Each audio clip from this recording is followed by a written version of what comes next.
अस्सलाम वालेकुम दोस्तों, आज हम आपके सामने एक ऐसा वीडियो लेकर आए जिसमें काबा शरीफ के बारे में बहुत बातें बताई है। दुनिया में सबसे मुकद्दस जगह काबा शरीफ है। काबा शरीफ मक्का शहर में मौजूद है। रोजाना हजारों मुसलमान खाना काबा का तवाफ करते हैं। मुसलमान किबले की ओर मुंह करके रोजाना 5 वक्त की नमाज पढ़ते हैं। हर मुसलमान का ख्वाब होता है कि वो मक्का जाकर काबा शरीफ का दीदार करे। इस वीडियो में 10 ऐसी जानकारी है जो शायद ही आपको पता होगी। वीडियो ज्यादा से ज्यादा शेयर करें और बाकी मुसलमान भाइयों तक पहुंचाए। इस वीडियो को पूरा देखें और पसंद आए तो लाइक और चैनल को सब्सक्राइब जरूर करें। चलिए वीडियो शुरू करते हैं। बिस्मिल्लाहिर्रहमानिर्रहीम। इस दुनिया में कोई जगह ऐसी नहीं है जो खाने काबा की तरह मुकद्दस और मरकजी हैसियत रखती हो। खाने काबा सऊदी अरब के मक्का शहर में मौजूद है। रोजाना हजारों की संख्या में मुसलमान 24 घंटे खाने काबा का तवाफ करते हैं। खाने काबा की तस्वीर करोड़ों मुसलमानों के घरों की जीनत है। दुनिया का हर मुसलमान काबे को अपना किबला तस्लीम करते हुए इसकी तरफ मुंह करके रोजाना 5 वक्त की नमाज अदा करता है। दोस्तों, खाने काबा का इतिहास बड़ा ही दिलचस्प रहा है और बहुत कम लोग ऐसे हैं जिनको खाने काबा की हिस्ट्री पता होगी। तो आज की इस खूबसूरत वीडियो में मैं आपको खाने काबा की 10 ऐसी बातें बताऊंगा जिनके बारे में शायद ही आपने पहले सुना होगा। दोस्तों, सबसे पहले बात करते हैं कि खाने काबा को कब, कैसे और किसने तामीर किया। हम आज जिस काबे को देखते हैं वो हमेशा से ऐसा नहीं था। कुदरती आफात और कई अन्य कारणों से समय समय पर काबे की तामीर की जरूरत पड़ती रही है।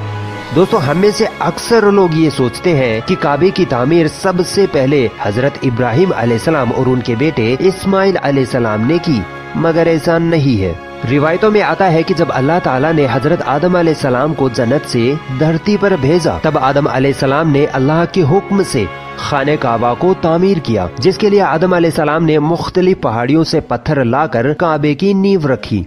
उसके बाद हजारों सालों बाद नूह अलैहिस्सलाम के जमाने में जब तूफान नूह आया था, तब खाने काबा तूफान की वजह से ढह गया, मगर काबे की नींव बची रही। बाद में इब्राहिम अलैहिस्सलाम ने अल्लाह के हुक्म से अपने बेटे इस्माइल अलैहिस्सलाम के साथ मिलकर उसी नींव पर खाने काबा को फिर से तामीर किया।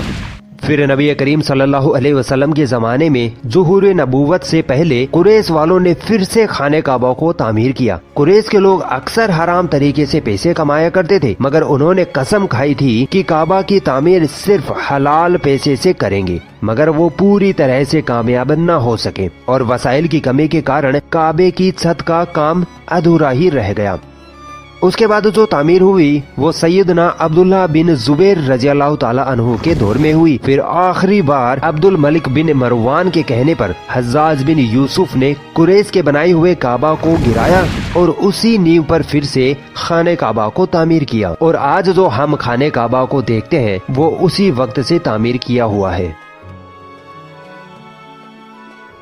दोस्तों, नबी करीम सल्लल्लाहु अलैहि वसल्लम के जमाने में कोई भी मुसलमान खाने काबा में आ जा सकता था और इबादत कर सकता था। खाने काबा हफ्ते में 2 बार आवाम के लिए खोला जाता था, मगर आज के वक्त में मुसलमानों की तादाद और दीगर वजूहात के चलते साल में सिर्फ 2 मरतबा ही खाने काबा को खोला जाता है। उसमें भी सिर्फ आला शख्सियात और खास मेहमान ही खाने काबा में दाखिल हो सकते हैं। दोस्तों, क्या आपको पता है खाने काबा में पहले 2 दरवाजे हुआ करते थे, एक खाने काबा में दाखिल होने के लिए और दूसरा बाहर निकलने के लिए, और एक खिड़की भी हुआ करती थी। मगर आज खाने काबा में सिर्फ एक ही दरवाजा रखा गया है और ये दरवाजा सन 1979 में लगभग 300 किलो सोने से बनाया गया था। इससे पहले यह दरवाजा चांदी का हुआ करता था और जो पहले खिड़की हुआ करती थी उसको भी हटा दिया गया है। दोस्तों, आपने कभी गौर किया है कि हजरे अस्वद हमेशा चांदी के कवच में ही क्यों घिरा रहता है?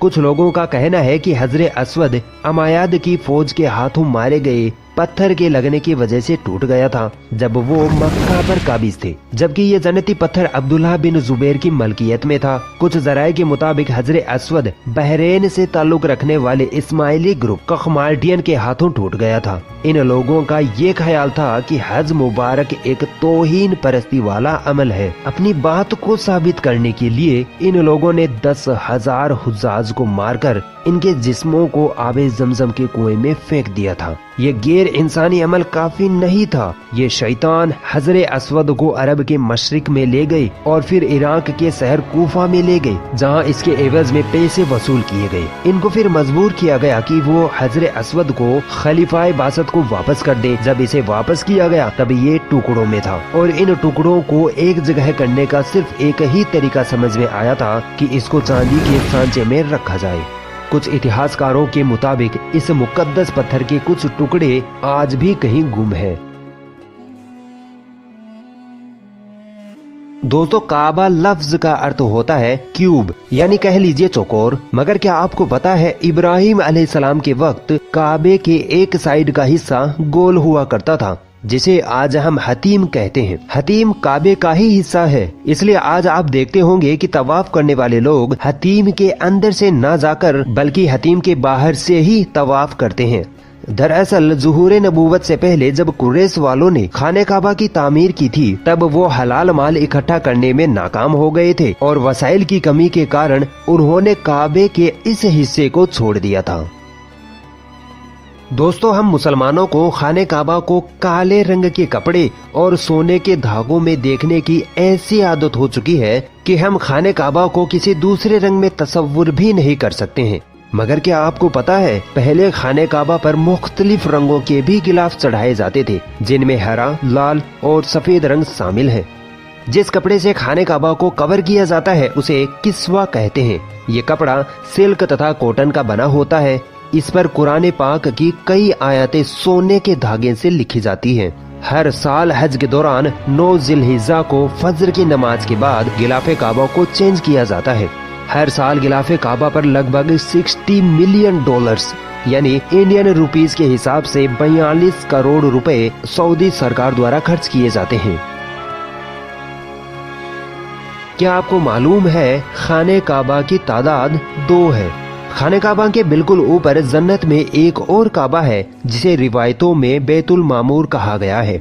नबी करीम सल्लल्लाहु अलैहि वसल्लम ने मेराज का वाक़या सुनाते हुए फरमाया कि जब मुझे बैतुल मामूर दिखाया गया तो मैंने इसके बारे में हजरत जिब्रील अलैहिस्सलाम से पूछा, तो उन्होंने जवाब दिया कि ये बैतुल मामूर है जहाँ 70,000 फरिश्ते रोजाना अल्लाह की इबादत करते हैं और जब वो यहाँ से चले जाते हैं तो कभी वापस नहीं आते। मतलब हर दिन एक नया दस्ता यहाँ आता है।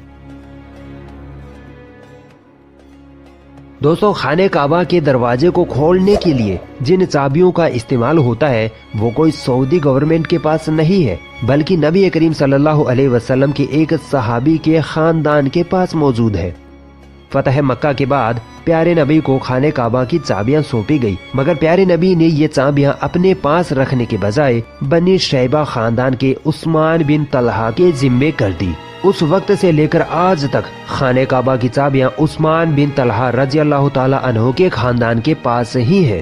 प्यारे नबी के फरमान के मुताबिक ये चाबियां कयामत तक उन्हीं के पास रहेंगी। हुजूर सल्लल्लाहु अलैहि वसल्लम ने फरमाया था कि ए बनी तलहा, ये चाबियां रोजे कयामत तक तेरी तहवील में रहेंगी, सिवाय इसके कि वो जोर जबरदस्ती गैर अखलाकी तरीके से तुझसे छीन ले जाए।